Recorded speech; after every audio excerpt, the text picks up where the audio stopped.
Tonight, as you settle into stillness, you'll step quietly into places most people never visit, not in waking life, and not even in thought. You're not here to learn in the usual way. You are here to remember what was always there beneath the surface. Across quiet rooms filled with mirrors, empty corridors of white walls and closed doors, human beings have spent lifetimes studying themselves, staring into the heart of the mind to catch the shape of something invisible. Psychological experiments, designed not just to observe others, but to trap reality itself in repeating patterns. For 3 slow hours, you will drift through these forgotten experiments. Some are famous, others were quietly buried. Yet all of them reveal the same quiet tension between choice and illusion, between thought and silence, between control and surrender. What makes you human is not simply your thoughts or emotions. What makes you human is the invisible loop you're caught inside. There is a truth most ignore. Every experiment is also a paradox. You set out to observe something, and by observing it, you change it. You set out to control the mind, and in trying to control it, you lose control. You believe you're choosing, but perhaps the choice was already made. These aren't just concepts. They are structures of experience, cages within cages. The strange thing is, these experiments don't just measure behavior. They mirror it. They loop it back. The more you try to resist the pattern, the tighter it holds. The more you try to explain it, the more you forget what was real. Tonight, you will walk quietly into this labyrinth, not as a scientist, not as a student, but as yourself, as the one quietly watching, beyond names and beyond labels. You will meet experiments that erase memory, choices that erase themselves, mirrors that reflect lies, and clocks that tick backwards. And by the end, perhaps you will realize something simple yet impossible to forget. You were part of the experiment all along. So take a deep breath. Let it out slowly, press play, and begin the journey where humanity has always been, caught between knowing and not knowing, observing and becoming. Welcome to 3 hours of psychological experiments that changed humanity. You sit in a quiet room, no clocks, no windows, no one else. Only a single screen in front of you, glowing gently in the dim light. And on that screen, words appear. Press the button whenever you feel ready. That's it. That's the entire instruction. No timer, no prize, no warning. But something happens. You hesitate. It seems so simple. Press a button. Yet your mind begins to twist around the act itself. Should you press it now or wait? Are you acting freely or just reacting to the instruction? This is not fiction. It is a real psychological experiment known as the Libet experiment. And what it reveals is not just unsettling. It opens a hole in how we experience free will itself. In the early 1980s, neuroscientist Benjamin Libet placed electrodes on participants' scalps, measuring electrical signals from the brain as they prepared to move. The setup was deceptively simple. Participants would watch a rotating clock on a screen and decide to move their finger whenever they felt like it. The goal, to capture the precise moment they felt the intention to act and compare it with the moment their brain began preparing the action. What Libet found shattered assumptions. The brain's readiness potential, the signal preparing for movement, appeared before participants consciously felt the urge to move. By hundreds of milliseconds. This wasn't an error. It happened again and again. The decision seemed to be made before the mind became aware of it. You are not choosing when you think you are. The choice emerges from a hidden place before you, even though it exists. That's the trap. The mind loops back on itself.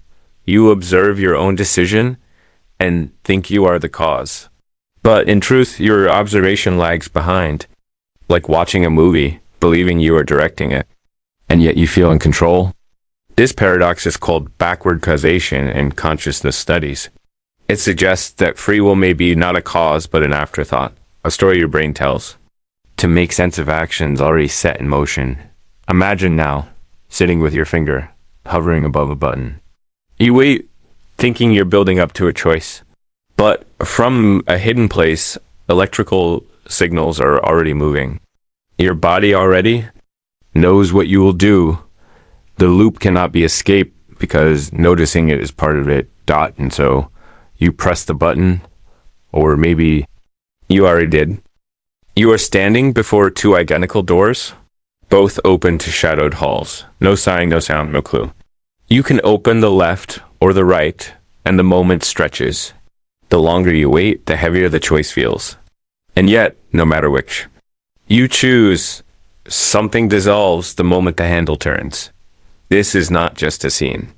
It's a real phenomenon in decision-making psychology, the paradox of choice that cancels itself. In the late 1990s, psychologist Sheena Iyengar conducted a now famous experiment known as the jam study. In a gourmet market, shoppers were presented with a table offering samples of jam. Sometimes there were 6 flavors, sometimes 24. The results were strange. When presented with 6 options, more people bought jam. When presented with 24, fewer did.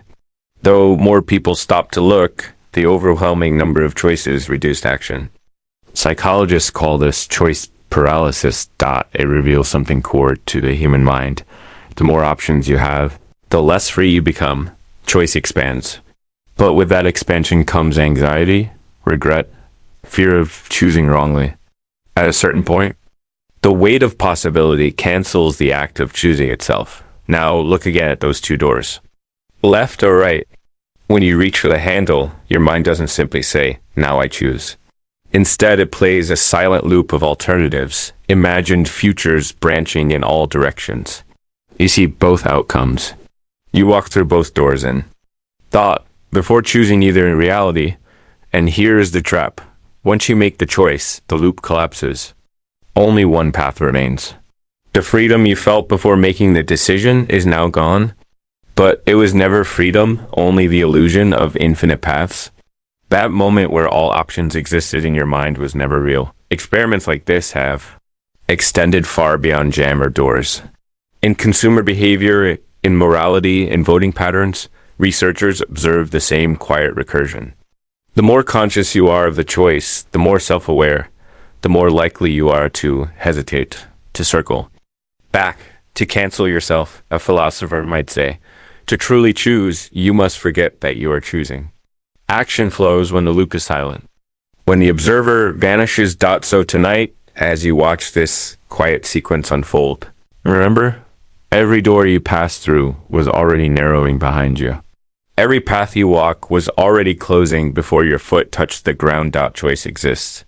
But its shadow is always cancellation. You sit in a room filled with old photographs. Faces you recognize, places you once stood, or so you believe. One by one, you flip through them. But as your finger touches the edges, a subtle feeling rises. Something is off. That smile was never there. That sky was not that color. Yet your mind insists. This is your memory. This is the paradox of false memory. Memory that lies not by accident, but by design of the human mind itself. In the 1990s, psychologist Elizabeth Loftus conducted experiments that would change our understanding of memory forever. In one study, known as the Lost in the Mall experiment, participants were given short written descriptions of childhood from their family. Among them was one entirely fabricated story. The participant getting lost in a shopping mall as a child. What happened was unsettling. Many participants began to recall details about this fictional event, what the mall looked like, who found them, even the emotion they felt. Memory, it turns out, is not a fixed recording. It is a living, changing narrative. Each time you remember, you rewrite. And with enough suggestion, with subtle nudges from language, from context, from belief, your mind fills in gaps. It invents. And it believes. Imagine now, sitting with your own memories. The first time you rode a bicycle, the last time you said goodbye to someone. Are these events as you recall them? Or have they been rewritten each time you remembered? Edited by emotion, by expectation, by the need for coherence? The paradox is recursive. You rely on memory to tell you who you are, but memory itself is unreliable. You are built from stories, and the stories are unstable. In neuroscience, this is called memory reconsolidation. When you recall a memory, the neural pathways light up as if replaying a scene. But in that replay, the brain updates, changes, removes, adds, like editing a video clip each time you watch it until the original no longer exists. This is not simply error. It is function. A perfectly accurate memory would trap you in the past. Forgetting, rewriting. These allow adaptation, survival, moving forward. And yet, you trust your memories. You believe them to be true. So tonight, as you drift between remembering and forgetting, ask yourself, how many of your memories are inventions? How many smiles? How many tears never truly happened? The mind does not only remember, it writes and rewrites. A memory that lies becoming real. You're asked to move your hand. Simple, lift it now. But the more you think about moving, the heavier your hand feels. You hesitate, muscles stiffen, breath slows, until there is no movement at all. This isn't just anxiety or nerves. It's a documented psychological and neurological loop called action inhibition, where conscious awareness of an action interferes with the action itself. In the early 2000s. Researchers studying motor control found a strange result. When participants were instructed to move in a deliberately slow or controlled way, their overall performance worsened. Athletes know this feeling. The paradox where trying to consciously control a practiced skill causes it to collapse. This is called paralysis by analysis in sports psychology. It's not just physical. It happens in speech, in decision-making, even in thought. The mind becomes its own obstacle. The loop looks like this. You prepare to act. You observe yourself acting. Observation feeds back into intention. Intention collapses into hesitation, like walking down a staircase and suddenly thinking about each step. The action that was once fluid freezes. Now imagine a more subtle version. You are given a problem to solve, a puzzle. You begin confidently. But then you pause, reviewing what you're doing, second-guessing each step. Your mind folds in on itself, questioning its own process. The more self-aware you become, the less capable. In neuroscience. This feedback loop is linked to a activity in the prefrontal cortex, the part of your brain responsible for planning, reasoning, self-monitoring. Too much activation there slows down the motor cortex, the system that actually carries out the movement. Consciousness throttles its own machinery. The deeper paradox. The mind that controls action must sometimes step aside for action to happen. You are both pilot and passenger, but piloting too much stalls the engine. Some experiments even show that people perform better when distracted, not focusing on the exact movement, but letting automatic systems take over. Like catching a falling object by instinct rather than thought. So tonight, as you listen and observe yourself listening, feel this loop unfolding in real time. Awareness feeds into thought. Thought feeds into hesitation. But there's also a hidden release when you stop. Trying movement flows again. When you forget yourself, you remember how to act. Action freezes action until it lets go. Until you let go, you are sitting quietly, drawing a picture. The lines flow easily. You enjoy the act for its own sake. Then someone steps in, places a coin beside you, and says, "Draw," and you'll get this reward. Suddenly, something shifts. You hesitate. What was once free and natural now feels like work. You keep drawing, but the feeling isn't the same. You look at the coin. You wonder, am I drawing because I want to, or because I must? This is not a theory. It's real. A phenomenon in psychology called the over-justification effect. In 1973, psychologists Edward Deci and Richard Ryan conducted a series of experiments on intrinsic motivation. They gave participants puzzles to solve. Some were paid for solving them, others were not. Later, when left alone with the puzzles with no reward on the table, the non-paid participants continued playing. The paid ones often stopped. Why? Because the external reward replaced the internal one. You act freely. Until someone adds a reason, that reason consumes the original drive. It's a paradox of human will. Introducing a clear reward can make an action feel less voluntary. Now imagine this applied to larger patterns in life. You start running because it feels good. Then you begin timing yourself, tracking calories, posting results. The running no longer feels light. It feels measured. The loop becomes self-sustaining. You act to get a reward. The reward replaces the original satisfaction. Without the reward, the drive fades. This is why the over-justification effect is used in marketing, in education, in workplace design. Bonuses, grades, points, trophies, all tools to control behavior. But they carry this hidden cost. Once the external reward is removed, the original behavior often dies with it. Your mind quietly rewires itself. It no longer thinks, I do this because I love it. It thinks, I do this because The deeper question unfolds. How much of your life is shaped by true desire, and how much by invisible rewards? How many things have you abandoned simply because someone tried to pay you for them? Tonight, as you listen, feel the edges of this. Loop within yourself. Where's your real drive hidden? Behind what rewards does your freedom disappear? The paradox remains. To truly act freely, you must sometimes forget the reason. You sit in a silent room, no voices, no music, just the faint hum of your own breath. At first, it feels peaceful. But then, something strange. Your thoughts grow louder. Memories return. Words, phrases, conversations you had forgotten echo through your mind. And the more you listen, the louder it becomes. The silence is not empty. It is full. In psychology, this paradox is observed in sensory deprivation experiments. In the 1950s, researchers placed participants in soundproof, light-proof rooms, cutting off almost all external stimulation.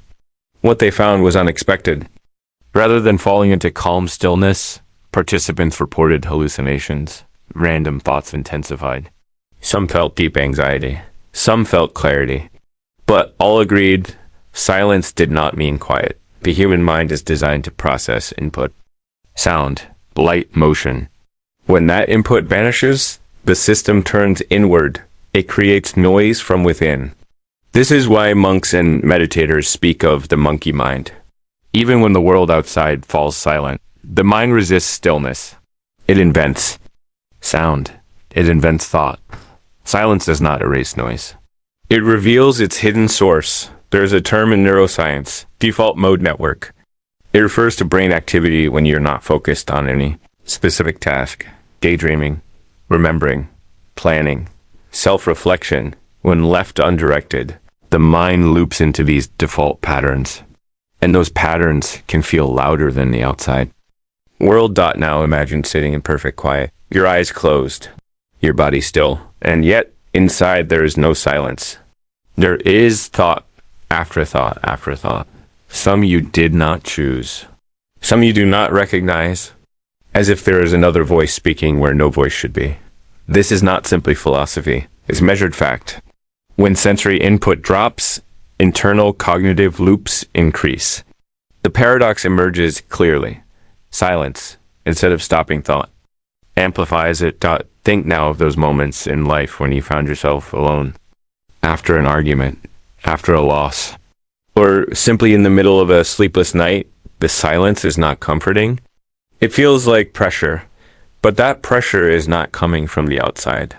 It is coming from within. And tonight, as you listen to this, perhaps in the dark, perhaps as you drift between waking and sleeping, notice that same loop playing in the background.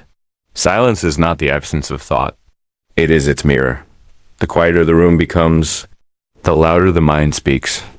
You walk into a room filled with mirrors, but these mirrors do not reflect your face as it is. Each reflection shifts slightly. Your eyes look elsewhere. Your posture is altered. You smile when you know you're not smiling. And yet, it's all you watching yourself, but changing in the process. This is not imagination. It's a real psychological and quantum paradox, known in psychology as the Hawthorne effect, in physics as the observer effect. Both point to the same silent truth. To observe is to alter. In 1924, at the Western Electric Hawthorne Works in Illinois, researchers studied how lighting affected worker productivity. But what they found had nothing to do with light. Productivity improved whenever the workers knew they were being watched, regardless of the changes in environment. Simply knowing they were observed changed their behavior. Your mind does the same. The moment you focus on your own thoughts, the thoughts shift. The moment you analyze your emotions, the emotions alter. Observation becomes entanglement. You are not separate from what you observe. Imagine now you're meditating, watching your own breath. The instant you become aware of breathing, it changes, slower, shallower, controlled. Awareness interferes with flow. In neuroscience, this loop is reflected in self-referential brain activity. The act of monitoring your own experience recruits networks that modify that experience. The paradox deepens when applied to identity. You think, this is who I am. But to define yourself, you must step outside yourself, creating a gap. And in that gap, the definition changes the thing it names. Like writing your own name in water, reshaping each ripple as you try to. Capture it. In quantum mechanics, observing a particle changes its state. In psychology, observing yourself changes your state. The same recursive structure. Now ask yourself, how many of your habits, your behaviors, are shaped by silent observers? A camera on the wall, a person nearby, or simply the awareness that you are watching you tonight as you drift into stillness? Notice, you are both actor and observer, both watched and watching. And the harder you look at yourself, the more you shift away from what you truly are. To observe yourself completely is to disappear into reflection. The observer changes the self, and the self, in turn, reshapes the observer. You stand before a spinning wheel. Your hand grips the handle, ready to slow it down, to stop it where you choose. But the harder you grip, the more it slips beneath your touch. This is the paradox of control. The more tightly you hold, the less control you truly have. It is not just metaphor. In psychology, this dynamic appears in experiments with stress and self-regulation. One such study is called the white bear experiment. Participants are told, do not think of a white bear. Immediately the image appears. The instruction to suppress thought makes the thought stronger. This is called ironic process theory. When the mind tries to control itself directly, it creates the very outcome it resists. The same happens with anxiety. You tell yourself, stay calm, and calmness vanishes. You tell yourself, let go, and the grip tightens. Control becomes its own enemy. In neurological terms, too much top-down control from the prefrontal cortex inhibits natural automatic processes, like a driver grabbing the wheel too hard and swerving because of it. This applies beyond thought, into habits, into emotions, into entire identities. The more you tell yourself, I must be this way, the more unstable that way becomes. The loop closes on itself. Control seeks certainty, but life resists certainty. The hidden lesson becomes clear. True control is found not in force, but in flow. Not in crushing the wheel beneath your grip, but in feeling its rhythm and adjusting lightly. And tonight, as you listen, let this paradox settle into the quiet spaces between your thoughts. What are you gripping too tightly? What have you been trying to force into place that might move better without your hand on it? Control without control is not a loss of power. It is a shift in how power moves. Subtle, quiet, responsive. Like wine through branches rather than stone through stone. The moment you let go is the moment things begin to align themselves. You walk into a dark room, heart racing. You tell yourself, stay calm, don't be afraid. But those words echo louder than the silence. And the more you try to push fear away, the stronger it becomes. This is not simply a feeling. It's a documented psychological loop called anxiety sensitivity. In experiments on fear conditioning, psychologists have shown that the more attention you give to fear, the more it amplifies itself. You anticipate the feeling, you dread the dread. Your mind begins predicting threat where none exists, generating real physical responses. Rapid heartbeat, tense muscles, shallow breathing. One famous study used this simple device, a flashing light, followed by a mild shock. After a few repetitions, participants began reacting to the light alone, heart rate rising before the shock came. But even after researchers stopped giving the shock, the reaction continued. Fear sustained itself, not through danger, but through expectation. Your mind learns to fear itself. This is called fear conditioning feedback. It doesn't require actual harm, only the memory of harm, the memory of fear. And here's the paradox. In trying to avoid fear, you feed it. Telling yourself, don't panic, sets the loop in motion. Because the mind treats the instruction as a signal that danger exists. Even in meditation or therapy, this loop is observed. Trying too hard to relax creates tension. Trying to suppress fear gives it more weight. Now imagine this applied to larger life patterns. You avoid certain places, certain people, certain risks, not because danger is present, but because fear might return. Your world narrows, but the narrowing does not make you safer. It makes you smaller. Fear attracts fear until everything feels like a threat. The deeper mechanism lies in your brain's amygdala, the center of emotional processing. It reacts faster than conscious thought, scanning for danger constantly. But without clear signals, it creates echoes, false positives, warnings where none are needed. And tonight, as you listen quietly, feel that loop within yourself. Where does fear live not as protection, but as habit? How often do you anticipate pain that never arrives? The paradox holds. The more you run from fear, the more tightly it holds you. Like a shadow growing larger, the more you flee from the light to dissolve. Fear, you must first stop fearing its return. You stand before a mirror looking at yourself. But as you stare longer, your reflection feels strange, like a mask layered over your face. Your name, your story, your role in the world, all things you have repeated so many times that they feel solid. Yet beneath that repetition hides the paradox. The more clearly you define yourself, the more invisible your true self becomes. This is not poetry. It is a real psychological phenomenon observed in self-labeling studies. One such example is called self-concept rigidity.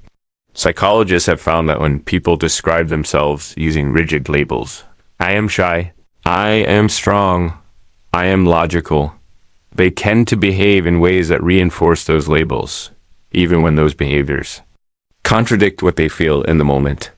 You say you are quiet, so you stay silent, even when you want to speak. You say you are brave, so you act brave, even when you feel fear. The label traps you got in neuroscience. This effect is tied to what's called self-referential processing. When you think about yourself, a specific brain network activates.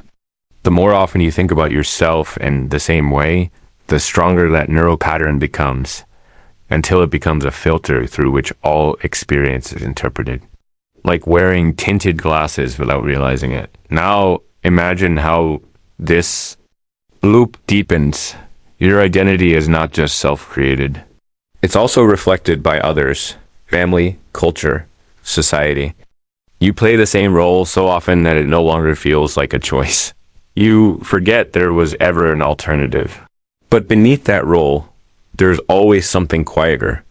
The self before labels. The self before a story. The paradox is simple, but impossible to escape completely. Identity gives structure, but it also hides freedom. Without some sense of who you are, the world feels chaotic.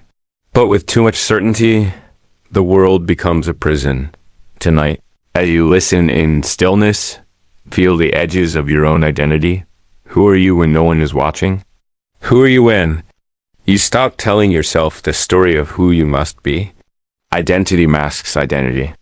The face you wear to meet the world is both protection and concealment. And the truest self is not the loud one.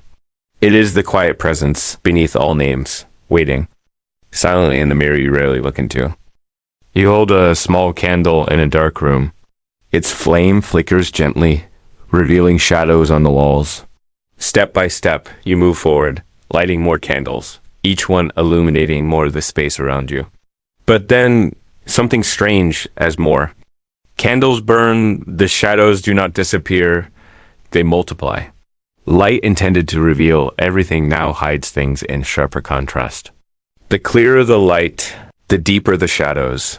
This is the paradox of truth, destroying truth. In psychology and philosophy. This idea appears through studies on belief systems, cognitive dissonance, and self-justification. One famous example is the confirmation bias paradox. The more evidence a person gathers to prove their belief, the more they reject evidence that contradicts it. Instead of growing clearer, their understanding becomes narrower. Imagine a scientist searching for absolute certainty. They build a model that explains everything they know. But each time they test it, new data emerges, exceptions, anomalies. The very act of seeking clearer truth exposes cracks in the truth they already hold. This applies to personal identity as well. You believe something about yourself. I am strong. Then life tests that belief. You feel weakness, fear. You push it aside, but it returns louder. The clearer the statement, I am this, the more obvious its contradictions become. In neuroscience. This is reflected in predictive coding theory. The brain constantly builds models of reality, predicting what will happen next. When reality does not match the prediction, the brain faces a choice: update the model or reject the evidence. And often, it chooses the latter. Because too much. Correction shatters coherence. The paradox is recursive. Truth feeds itself until it collapses under its own weight. A structure so tall that its foundation cannot hold. Now ask yourself, where in your life have you clung too tightly to certainty? Where have you built a story so complete that its gaps became unbearable? Tonight, as you drift deeper into thought, let that loop reveal itself. Truth is not a final answer. It is a living process, folding in on itself, revealing its own blind. Spots. Truth destroys truth, because no light is so pure that it casts no shadow. And no story is so complete that it holds no silence between its words. You sit before an empty page, pen in hand. At first, there is only silence. Then words begin to flow, slow, careful, building into patterns, into meaning. But as the page fills, something slips away. The first words fade from your mind. The more you write, the less you remember what you wrote before. The more you know, the more the beginning is forgotten. This is not a flaw of memory. It is a core feature of how the human mind works. A paradox measured through real psychological studies, often called the interference effect in cognitive science. In experiments on learning and recall, researchers have shown that as new information is introduced, older information is overwritten. Participants asked to memorize 2 lists of words tend to forget the first list once they learn the second. Memory is not a fixed storage. It is a dynamic loop. In neurological terms. This is linked to how neurons encode and re-encode information through synaptic plasticity. Learning strengthens certain pathways while weakening others, like clearing space in a crowded room. To bring in new things, something must be pushed aside. Now, imagine this loop applied beyond lists of words. You study philosophy, you study science, you learn new models of how the mind works, how the universe functions. But each new layer of knowledge reshapes the layer beneath. Your earlier beliefs fade. The simplicity of childhood understanding dissolves. The paradox deepens. The more complex your knowledge becomes, the less clearly you can remember where it began. This is why some philosophers speak of the forgetting of the origin. You search for ultimate truth only to lose sight of the simple, wordless experience from which the search began. The mind prefers structure, categories, facts. But the more it fills itself, the more silent, direct knowing is lost. Ask yourself, now, how much have you forgotten not by accident, but as a consequence of knowing more? How much of your original feeling, your instinctive understanding, was erased by learning explanations? Tonight, as you listen quietly, allow yourself to feel both sides of this paradox. Knowledge brings clarity, but it also creates distance. Memory fades beneath the weight of facts. Knowledge erases. Memory dot like writing over an old letter until only faint shadows remain beneath the new ink. The page may be full, but something is always lost in the process. You feel anger rise, sharp, sudden, alive. But as the seconds pass, it does not fade. It repeats. Again and again, the same fire, the same weight in your chest. Until eventually, it no longer feels like a single moment of anger. It feels like you, a personality trait, a way of being. But underneath, there is a quiet paradox. The emotion that began as a response has now become a habit dot in psychology. This loop is called emotional habituation. Originally, emotion serves as a signal. Fear warns of danger, joy signals reward, sadness invites reflection. But when these emotions are repeated too often, the brain begins to automate them. Instead of arising from specific triggers, they become default settings, activated even when nothing new has happened. Neurologically, this is tied to reinforcement pathways in the brain. Emotional patterns strengthen just like physical habits. The more you feel a certain way, the easier it becomes to feel that way again. Brain circuits fire along familiar routes. Like water carving a deeper path in stone, emotion becomes a groove. Consider how this plays out in real life. Someone who has experienced betrayal may carry anger long after the event is gone. The body remembers even when the mind has forgotten.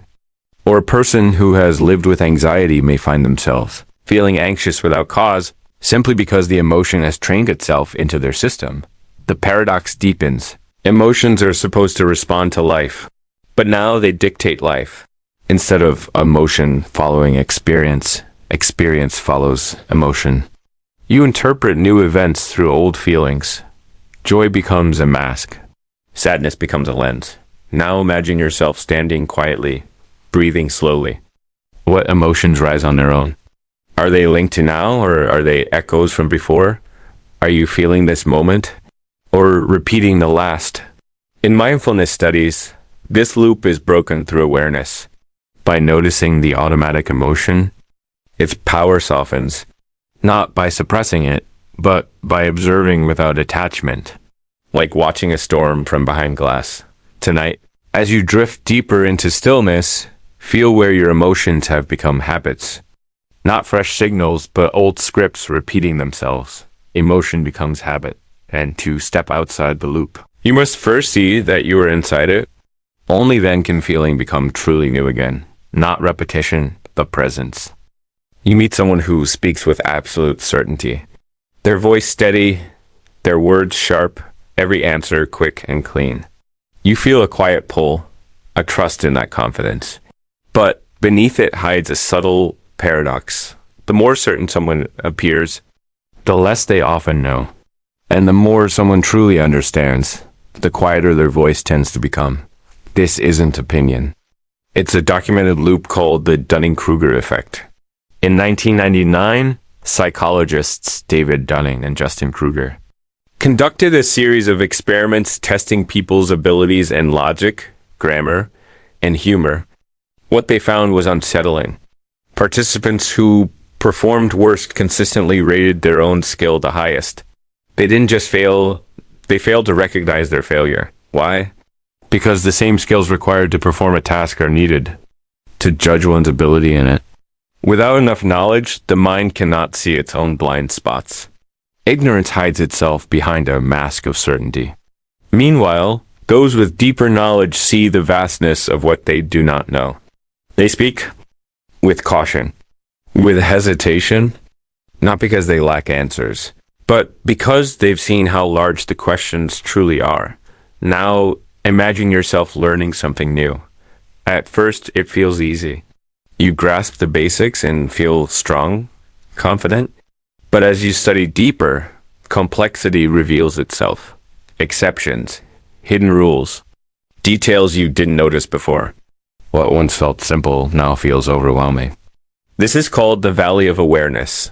a quiet dip in confidence that occurs after initial learning, as understanding grows beyond the surface dot in real life. This loop plays out in politics, business, relationships. The loudest voices, the most confident opinions, are not always the wisest. And the quietest ones may hold the deepest insight, not silenced by fear, but by humility. Neuroscientifically, this connects to self-assessment networks in the prefrontal cortex. When self-awareness is low, certainty becomes inflated. When self-awareness is high, confidence softens. So tonight, as you drift into sleep, listen for this loop within yourself. Where are you loudest? And does that loudness come from depth or from its absence? Where are you quietest? And does that quietness hide not ignorance, but wisdom? Confidence hides ignorance. And sometimes the wisest words are the ones left unspoken.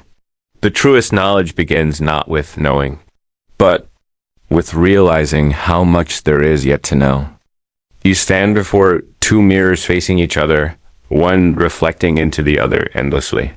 You look into the first, and there you are, but behind that image, another and another, smaller and smaller until the reflections blur into infinity. Yet no matter how far you look, you never see the end. This is the shape of the mind itself, the self-observing, the self-observing, the self. A loop that never resolves. In psychology, this is tied to the concept of metacognition, the ability to think about thinking. It is one of the traits that define human consciousness. You do not just feel. You know that you feel. You do not just act. You watch yourself acting. And yet, the deeper you look into this loop, the stranger it becomes. Consider the mirror self-recognition test in developmental psychology. Place a mirror in front of an infant or an animal and observe. At first, they see only another being. But at a certain point, usually around 18 months in humans, the realization dawns. That image is me. A mark placed on the forehead becomes the signal. They reach for it, not in the mirror, but on their own skin. The self has awakened to itself, but the paradox does not stop there. In more complex human experience, this loop expands into self-consciousness, identity, even anxiety. You think about yourself, and then think about the fact that you are thinking about yourself. You watch yourself watching yourself. And in that recursive awareness, clarity can dissolve into confusion. This is especially visible in social situations. You speak, then replay what you said in your mind. You imagine how others saw you. You evaluate your own actions through imagined mirrors. Psychologists call this self-monitoring, and while it can aid adaptation, it can also trap the mind. The observer becomes a judge, endlessly analyzing rather than living meditation practices. This loop is studied directly. Watching the watcher. Observing the moment where observation collapses into pure being. Where there is no longer you observing, only presence. Tonight, as you listen, feel this mirror inside yourself. You hear these words, and behind that hearing is the awareness of hearing. Behind that awareness, another self watches self, like endless reflections in mirrored glass, folding inward forever. The mind turns in on itself until, in the quietest moment, all mirrors dissolve, and only stillness remains. You open your eyes, unsure if you are awake. The room looks real. The floor beneath your feet feels solid. But there's a flicker, a quiet sensation. What if this is still a dream? And in that thought, the edges blur. The paradox begins. This is not just the stuff of sleep. It's a measurable psychological and neurological effect known through lucid dreaming experiments and reality monitoring studies. In the 1970s, researchers like Keith Hearn and later Stephen Lauberg used eye movement signals to prove that dreamers could become aware within dreams, controlling actions while asleep. What they found suggests a deeper truth. The mind can generate a reality so complete, so coherent that it becomes indistinguishable from waking life, but it goes beyond dreams. In waking states, similar effects appear. Psychologists call this reality confusion. When memories, imagined scenarios, and real events blend together, Participants in studies sometimes recall actions they never performed because the brain, in constructing vivid imagined experiences, files them beside real ones. Now imagine this on a larger scale. Every belief you hold, every story you tell, yourself about the world, how much of it is memory? How much is imagination? How much is dream? The mind does not clearly separate these streams. The parts of the brain that activate during dream states overlap with those used in daydreaming, storytelling, and even self-reflection. The paradox emerges fully. To know you're awake requires the same systems that generate dreams. Awareness itself is built on imagined structure. And in that sense, dream creates reality. This ties to philosophical concepts such as Descartes' evil demon thought experiment or modern simulation theory, but in psychology, it is simpler. The brain is not designed to track ultimate truth. It is designed to create useful models, and sometimes those models are dreams you mistake for life. Ask yourself now, how much of what you believe today is built not on solid experience, but on imagined fears, imagined futures? How many of? Your actions are guided by things that never happened, except in your own mind. Tonight, as you listen quietly, feel the edges of this loop. Are you hearing these words in waking clarity, or in a dream you have not yet noticed? Dream creates reality, because the mind's deepest power is not simply to reflect the world, but to build it layer by layer, thought by thought, until there is no line left between what is real and what is dreamed. You tie your shoes, sip your coffee, check your phone. Again and again, each day the same motions unfold. But somewhere along the way, you forget why you began. The first time you tied those laces, it took focus. The first time you checked your messages, it felt urgent. Now it happens automatically. This is the quiet paradox of habit. What begins with intention becomes repetition, and the repetition erases the original reason. In psychology, this loop is called automaticity. Habits form when repeated actions shift from deliberate, conscious effort into unconscious routine. Studies by researchers like Wendy Wood show that over 40% of daily actions are habitual, not driven by fresh thought, but by memory loops ingrained in neural pathways. The brain, seeking efficiency, moves repeated actions from the prefrontal cortex, the center of conscious decision-making, into the basal ganglia, the habit center. This conserves energy. It frees up attention. But there is a cost. When habit takes over, intention is lost. You eat without tasting. You walk without seeing where you go. You speak without choosing your words. The loop runs itself. Now imagine. This applied not just to physical actions, but to emotions, relationships, even belief systems. You say, I love you because it's the habit, not because you feel it in that exact moment. You pray or meditate or exercise because it's part of your routine. But the feeling that once guided those actions fades. Ritual replaces meaning.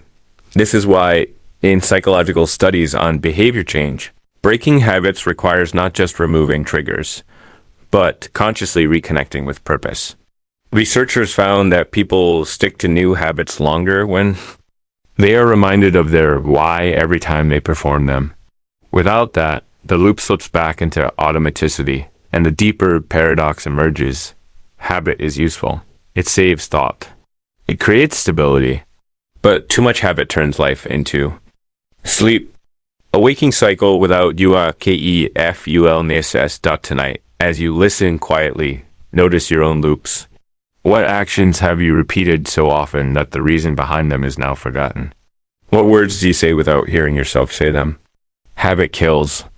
Intention. Yet, in noticing the habit, intention can be reborn.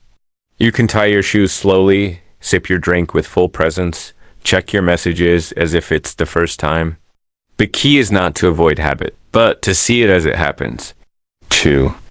Walk the same path while fully awake. You sit in a dark room. There are no sounds, no footsteps, no clocks ticking. But then Somewhere in that quiet, your own voice begins to form, not aloud, but inside your mind.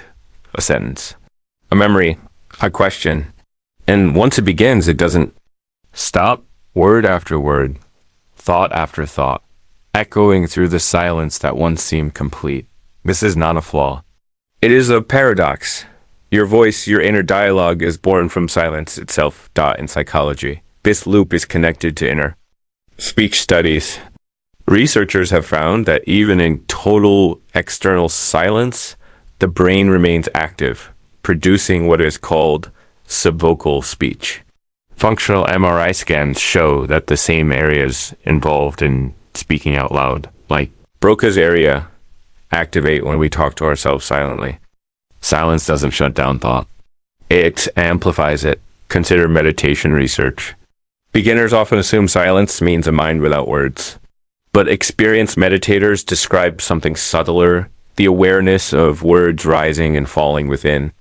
Stillness. Thought echoes into silence, and silence gives birth to the next thought. Now, imagine a more everyday version. You pause before speaking to someone. In that pause, you hear your own voice shaping the sentence, planning the words. And sometimes, if the pause lasts too long, the voice grows louder inside you than it would have been outside. The paradox deepens. In social psychology, when people are left alone for long periods without conversation, their inner monologue tends to grow more intense, not less. This has been observed in sensory deprivation studies. Silence becomes a canvas onto which the mind projects language, memories, arguments, ideas, and here's the quiet loop. Your voice needs silence to be heard. But the more you fill the silence, the more you long for quiet again. In philosophy, this reflects ancient ideas that all speech arises from stillness and all stillness contains unspoken words. Like sound and echo, inseparable. Tonight, as you listen, notice that even now, alongside my words, there's another voice, your own, reading these sentences inside your head, interpreting, questioning, agreeing, disagreeing. Voice echoes silence. And beyond the last word, there's always something waiting. The hush before thought and the thought within the hush. One cannot exist without the other. The louder the voice, the deeper the silence behind it. You laugh, and for a moment it feels complete, light, effortless, alive. But beneath the surface of that laughter, there's a flicker, a quiet weight behind the smile. A thought that intrudes at the edges. How long will this last? Or what? Did I lose to feel this again? This is not moodiness or imagination. It is a real, measurable phenomenon in human psychology. The paradox where joy quietly carries pain inside it. In psychology, this effect appears in affective contrast theory. Researchers have found that peak moments of happiness often carry with them an aftershadow of sadness or anxiety. One experiment by behavioral scientists showed participants experiencing a sudden reward, like winning money, followed by a higher likelihood of reporting negative thoughts or worries afterward. The joy triggers a kind of internal balancing mechanism. If things feel too good, something must go wrong next. The brain, wired for survival, does not fully trust happiness. Evolution favors caution. Prolonged joy might signal danger in a world where predators and risks always wait just outside awareness. So, as happiness rises, so too does a whisper of loss beneath it. Think of it in relationships. A moment of pure closeness with someone can feel overwhelming, not just because it's joyful, but because that closeness makes you aware at some hidden level of how much it would hurt to lose them. Joy makes pain possible, and pain makes joy sharper. Neurologically, this paradox connects to overlapping brain systems. The same regions that process reward, like the nucleus accumbens, also link to stress systems like the amygdala. Emotional highs and lows are not separate.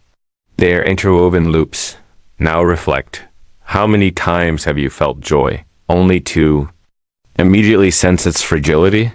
How often does celebration carry a thread of quiet fear? The laugh that ends too quickly. The sunset that fades too fast. Tonight, As you drift into quiet thought, notice this loop within yourself. Let go of judging it as good or bad. Feel joy without rushing to hold on to it. Feel sadness without rushing to push it away. Pain inside joy, dot like light casting its own shadow. Like music made deeper by silence between notes. They are not enemies. They are parts of the same whole. And to truly feel one, you must allow space for the other. You walk through a tunnel with a single lantern in hand. Its flame flickers, casting light ahead, but also shadows against the stone walls. The brighter the flame, the sharper the shadows stretch behind you. You realize with quiet weight that light does not eliminate shadow. It creates it. And in this, the paradox becomes clear. Shadow lights, shadow dot in psychology. This mirrors the idea of self-awareness, bringing hidden parts of the self into focus. In studies of shadow work, a term borrowed from Carl Jung, psychologists observe that the more individuals become conscious of their positive traits, the more clearly they begin to see their own flaws, fears, and darker tendencies. To know oneself is not only to see light, but to encounter the shadow within. Experiments on moral self-concept show a similar loop. When people see themselves as highly moral or generous, they often become more aware of their own moments of hypocrisy or failure. Researchers call this moral licensing. The brighter one's self-image, the deeper the contrast of behavior that doesn't match. Like a candle revealing both the room and the dust within it. Neurologically, this paradox connects to the brain's default mode network, regions active in self-reflection, memory, and identity. As you think more about yourself, your actions, your values, these reflections light up both positive and negative memories, creating a fuller yet more complex sense of who you are. Imagine standing in front of a mirror lit from behind. You see yourself clearly, but behind you, shadows lengthen. The more light, the sharper the edge. Self-reflection sharpens both pride and doubt. Clarity and confusion. Now apply this loop to society. The brighter a culture's ideals, justice, freedom, truth, the more visible its contradictions become. High expectations create sharper disappointments. Movements towards light always cast shadows somewhere else. Tonight, as you drift in quiet thought, notice where this paradox lives in you. When you feel your strongest, do darker doubts follow quietly? When you celebrate a moment of light, do you feel a flicker of its opposite? Shadow lights shadow, because no light shines in isolation. Every flame creates silhouettes, and every truth, no matter how bright, casts its own hidden outline against the wall of the mind. To see both is not weakness. It is the beginning of real vision. You walk forward step by step, counting quietly. 1, 2, 3. And then, without warning, you find yourself standing exactly where you began. No matter how far you go, the path folds in on itself, like a clock's hand circling endlessly. This is not just metaphor. It is a real psychological loop. The paradox where time seems linear, but experience makes it circle. Time loops back. In psychology. This sensation appears in phenomena like temporal binding and déjà vu. In experiments, participants exposed to repeated stimuli, lights flashing, sound repeating, often report feeling as if time is slowed, paused, or circled back on itself. One study in 2007 showed that repeated patterns cause the brain's predictive systems to blur the line between memory and present moment. The loop isn't just felt. It's measured. Neurologically. This relates to the brain's time perception networks in areas like the basal ganglia and cerebellum. The mind does not track time as a clock does. It builds it from experiences. Repetition bends perception. Waiting bends perception.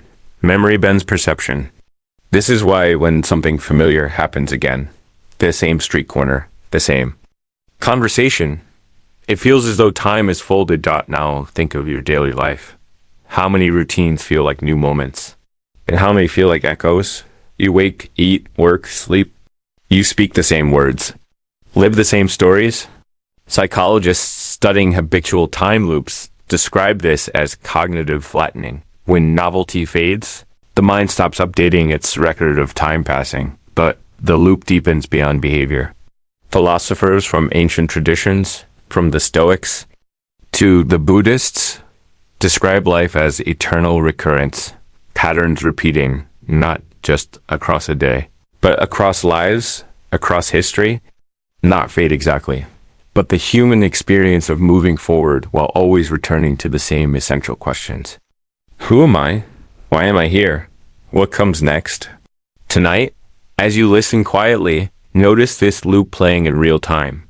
The breath you just took, and the one before that. Each one new, each one the same. Each moment passing, yet circling back. Time loops back, because the mind is not a straight line. It is a spiral, circling through memory, prediction, and present all at once. And in that spiral, the end is never truly the end, but always the place where the path begins. Again, you stand before a mirror, gazing into your own eyes. At first, you see yourself clearly, the shape of your face, the color of your skin, the faint shadows beneath your eyes. But the longer you look, the stranger the reflection becomes. You no longer see just a face. You see a mask, a surface hiding something deeper. And if there were another mirror behind you, reflecting that same image, the illusion would stretch endlessly. Reflection inside reflection, yet nothing truly solid at the core. This is the paradox psychologists and philosophers call recursive self-perception. It shows up in experiments on self-awareness, social comparison, and even in neuroscience. Studies, when you think about yourself, your brain activates the same regions in understanding others. The self you observe is partly constructed from imagined observation. How do others see me? How do I see myself seeing myself? The mirror hides another mirror behind it, an infinite hall of reflections. One example from psychological research is called the looking glass self, coined by sociologist Charles Horton Cooley. It describes how we build our identity not from direct experience, but from imagining how others perceive us. We watch ourselves through imagined mirrors, and those mirrors may not show truth, but the shadows of what we believe others see. Neurologically, this connects the theory of mind processes, brain functions that allow you to simulate the thoughts and feelings of others. But when applied to the self, it creates endless loops. You think about yourself, thinking about yourself. Observation folds back in on itself, just like two mirrors facing each other. Now imagine how this plays out in your own life. You choose your clothes, your words, your actions, but not always for yourself. Often, it is for the reflection, how you appear, how you seem. The paradox is this: the clearer the mirror, the less substance remains behind it. The more you seek to define yourself through reflection, the more hidden the real self becomes. Tonight, as you listen quietly, feel this loop within your own awareness. Who are you beyond the mirrors? Beyond the reflections of others? Beyond the reflections of your own mind? Mirror hides mirror, and the truest face is not the one seen in glass, but the one that remains when all reflections dissolve. No image, no mask, only presence, only being. You sit in silence. No words, no thoughts. Just the quiet rhythm of breath moving in and out. But then a word appears in your mind. Silence. And suddenly the moment is no longer pure quiet. It has become a thing you can name, a concept you can hold. What was once simple experience is now wrapped in language. And with that word, reality has shifted. This is the paradox. Language bends reality. In psychology. This loop appears in studies on linguistic relativity, often called the Sapir-Whorf hypothesis. Researchers have found that the structure of the language you speak can shape how you perceive time, space, even emotion. In one experiment, speakers of different languages were asked to organize pictures of past and future events. English speakers laid them left to right. Hebrew speakers laid them right to left. Language created direction where none inherently existed. At a deeper level, words shape memory. In eyewitness testimony studies, changing a single verb can alter recollection. Participants shown a video of a car crash described it differently depending on whether they heard the word smashed or bumped. The language bent the memory, rewriting it in real time, but the paradox goes beyond experiments. It lives in your daily experience. You feel something deep and wordless, then you name it: fear, love, joy, and in naming it, the raw feeling is shaped, softened, sometimes distorted. Words do not just describe, they filter. They limit dot in neuroscience. This is tied to how the brain's language networks interact with sensory processing. Naming activates different neural circuits than direct experience. The act of speaking or even thinking in words creates a layer between you and what is dot now reflect. How much of what you believe about the world is built not on direct experience, but on names, labels, definitions? You do not see a tree. You see tree. You do not feel hunger. You feel hunger. But before those words, there was only the pure, unnamed sensation. Tonight, as you listen, let your mind rest for a moment without words. Feel the breath without naming it. Feel the silence without calling it silence. And notice how quickly language returns, wrapping around reality again. Language bends reality, that it builds the structure through which you navigate life. Yet beneath all words, there is always something quieter, the raw experience that cannot be spoken, only lived. You walk along a forest path, step after step, following the curve of the earth, the bend of the trees. The further you go, the quieter the world becomes. You imagine reaching the end, a clearing, an open sky, something final. But as you take the last step, you look up and find yourself standing at the same place where you began. The path was not a straight line. It was a circle. This is not only a story. It is a real psychological and philosophical paradox reflected in both goal pursuit studies and ancient meditative traditions. In psychology, researchers observe what's called the arrival fallacy, the quiet disappointment people feel after achieving a long-held goal. You believe happiness lies at the end, finishing a project, earning a degree, reaching a personal milestone.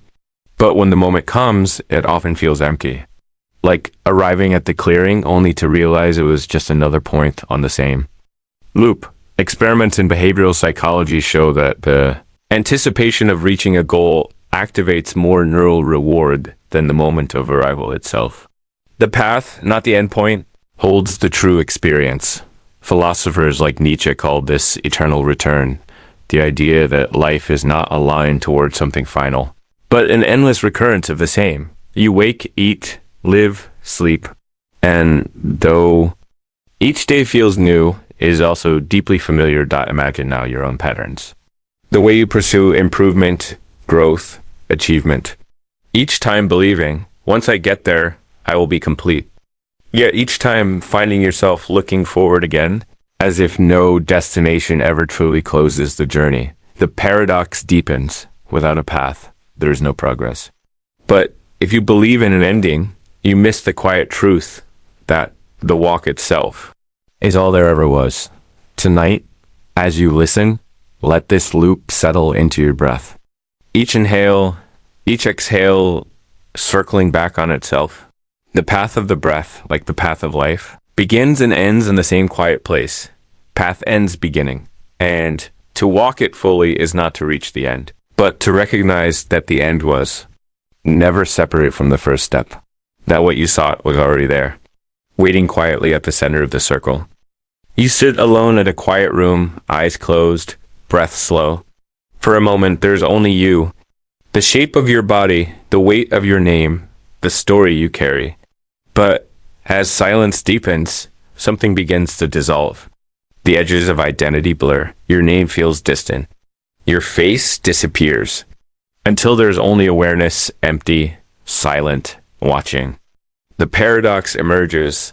The soul, in becoming most present, allows the self to fade. In psychology, this experience is mirrored in studies of ego dissolution and self-transcendence. Researchers exploring meditation, psychedelics, and flow states have measured moments when individuals report a complete loss of personal identity. Yet, not as emptiness or fear, but as expansive peace. Brain scans show reduced activity in the default mode network, the part of the brain responsible for maintaining a sense of self as separate from the world. The self in those moments fades, but what remains is not nothingness. It is pure awareness. Philosophical traditions across cultures describe this same loop. In Zen, it is called no mind. In Sufi poetry, it is described as the soul dissolving into the ocean. Even in Western thought, mystics speak of losing oneself to find something greater. The more tightly you hold onto your identity, your name, your history, your story, the smaller your awareness becomes. But in letting go, something larger opens. Imagine now the quiet moments in your own life, standing before a vast sky, looking into a flame, falling into sleep. Times when, for a moment, you forgot who you were, not as confusion, but as quiet release. These are not accidents. They are reflections of the loop. The paradox deepens. The soul is not the self. It watches the self. It carries the self stories, but it is not defined by them. Like a mirror reflecting 1,000 faces while remaining unchanged to night. As you drift between waking and sleep, feel the edges of your own self loosening. Your name, your past, your habits, all of it softening like mist. Beneath it all remains something quieter, pure presence, silent, watching, without label or boundary. Soul fades self, and in that fading, there is no loss. Only the return to something deeper than identity. The simple, wordless awareness that was there before the first thought arose, and will remain after the last thought fades. You have now walked through loops of choice and control, mirrors that hide mirrors, memories that rewrite themselves, and voices born from silence. And as these quiet experiments unfolded, something may have started to reveal itself. That every thought, every feeling, every identity you hold is part of the same recursive path, from the first paradox to the last. The story has been the same in quiet disguise. There's no final layer. The more deeply you search for the self, the more it shifts. The more clearly you name reality, the more quietly it slips away. Like trying to hold water in your hands or looking for the end of a circle drawn in ink. Psychologists, philosophers, mystics, and scientists all have circled the same silent truth. The mind that studies the mind can never fully step outside itself. The observer alters the observed. The mirror reflects only another mirror. And in this infinite hall of reflections, there is no final reflection, no ultimate self. Only the endless unfolding of experience. Thought watching thought, memory erasing. Memory, choice canceling choice. And yet, that does not mean there is nothing. Beneath the loops, beneath the paradoxes, there is presence, stillness, the quiet awareness that does not need to name or control or remember. The thing you have touched perhaps already as you listen tonight, in the silent spaces between each word, in the breath between each section. The experiments that changed humanity were not simply about behavior. They were about opening doors into this deeper space. Whether it was the Libet experiment showing that choice begins before awareness, or the mirror self-recognition test revealing that identity is a loop, each pointed toward the same invisible center, that what we call self is both real and not real, both fixed and fluid, both observer and observed. So now, as this journey quiets, take one final breath. Inhale, feeling the mind expand. Exhale, feeling it dissolve. And in that gentle rhythm, remember, you are not simply the thoughts you think. You are the space in which those thoughts appear. The mirror hides another mirror. The voice echoes silence. And all paths, whether they feel straight or endless, always lead back to the same quiet beginning, not an ending, not a conclusion, but the place where knowing and not knowing fold into each other, like breath into breath, like thought into stillness, like presence into presence. Again,